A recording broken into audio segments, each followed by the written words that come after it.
लोग कहते हैं भगवान आते नहीं, द्रौपदी की तरह तुम बुलाते नहीं। आहा, लोग कहते हैं भगवान खाते नहीं, कर्मा की तरह तुम खिलाते नहीं। कर्मा बाई खिचड़ी बनाती, खिचड़ी बिना नहाए धोए दातुन करती जाती, दातुन के दूसरे भाग से खिचड़ी को चला देती। जगन्नाथ स्वामी गोद में आके बैठ कर के खिचड़ी का भोग लगाते। एक संत आ गए, संत ने कर्मा से कहा, अरे राधे ऐसे मत किया कर, ठाकुर बड़े पवित्र हैं, बड़े सुंदर हैं, स्वयं पाकी हैं, ठाकुर से ऐसे नहीं, नहा धो के बनाया करो, पूजा सेवा करके बनाया करो, ठाकुर जी की अमनिया बड़ी पवित्र होती है। कर्माबाई ने मान लिया। कर्मा जी को देर लग गई, मंदिर में भोग आ गया, कर्मा के घर नहीं आया था।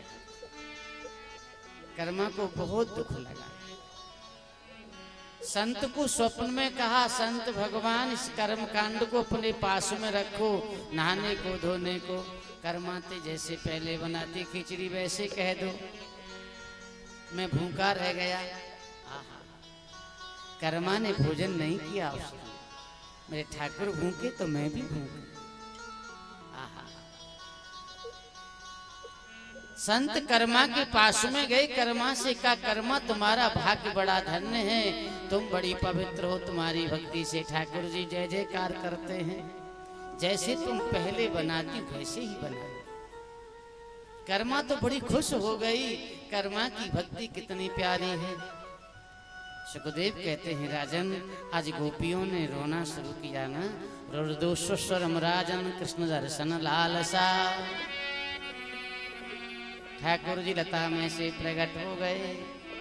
तासामा विर्भुक्षोरी स्मयमान मुखाम्बुजो पीतांबरधर स्रग्वी साक्षात मन्मथ।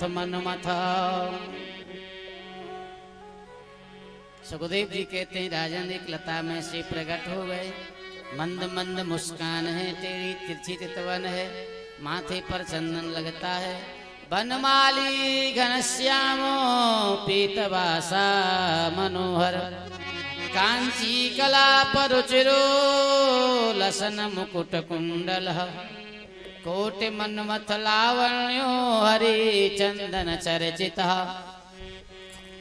कितने सुंदर हैं कन्हैया जी, कोटि कोटि कामदेवों का चूर्ण करने वाले हैं, माथे पर चंदन लगा हुआ है।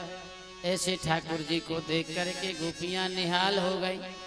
अपनी ओढ़नी को चौलर करके रेती में बिछा दिया और कहा, प्यारे जाके ऊपर में बैठ जाओ। सुखदेव जी कहते हैं, राजन ये ऊन को आसन है, ये मखमल नहीं है, ये मृगशाला नहीं है, ये कोई इसमें कुछ कुमकुम भी लगा है। गोपियों की उस ओढ़नी के ऊपर में बैठ गए हैं। गोपियां एक नहीं कोटान कोट गोपियां हैं। अब गोपियों ने घेर लिया कन्हैया को, प्रश्न करने लगी हैं, हे नाथ आत्माराम आप्तकाम अकृतज्ञ गुरुद्रोही।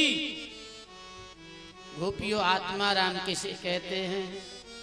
आत्माराम कहते हैं जो अपनी आत्मा में रमण करे।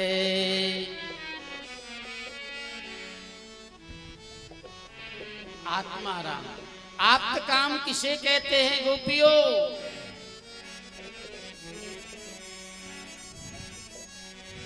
बोलो भक्तवत्सल भगवान की जय। आज गोपियों के मध्य में ठाकुर जी प्रकट हैं, प्रश्न किए, आत्माराम आप्त काम अकृतज्ञ गुरुद्रोही। आप आत्माराम नहीं, आप्त काम नहीं, कृतज्ञ आप नहीं किए को बहुत मानते हैं, आप चौथे नंबर के हैं। गुरुद्रोही कहते किसे हैं? प्रेम के बदले में प्रेम न देकर के दुख देना वो गुरुद्रोही है। लाला कन्हैया जी बोले, गोपियों न पार एहम निरबद्ध संयुजाम साधु कृत्यम विउदायुषा पिबा। गोपियों मैं तुम्हारा प्रेम का ऋणी हूँ, ऋणी। जब प्रेम का ऋण ज्यादा हो गया ना, मेरे पे नहीं जिला गया तो मैं तुम्हें छोड़ करके अंतर ध्यान हो गया। आज गोपियों ने कहा प्यारे ऐसे मत कहो, हम तो आपके चरणों की दासी हैं, हमें तो अपनी बना लो। अब धीरे धीरे गोपियों के संग में महाराज करने लगे कन्हैया जी। महाराज करते करते करते करते देवी देवता बड़े प्रसन्न होते हैं। आज इतना सुख मिला है। सुखदेव जी कहते हैं प्यारे परीक्षित, गोपियों को ग्वाल वालों को मैया बाबा को तो अपार सुख है। आज मुझे बहुत आनंद आ रहा है। सुखदेव जी कहते हैं राजन, धीरे धीरे धीरे धीरे कामदेव का मर्दन हो चुका है।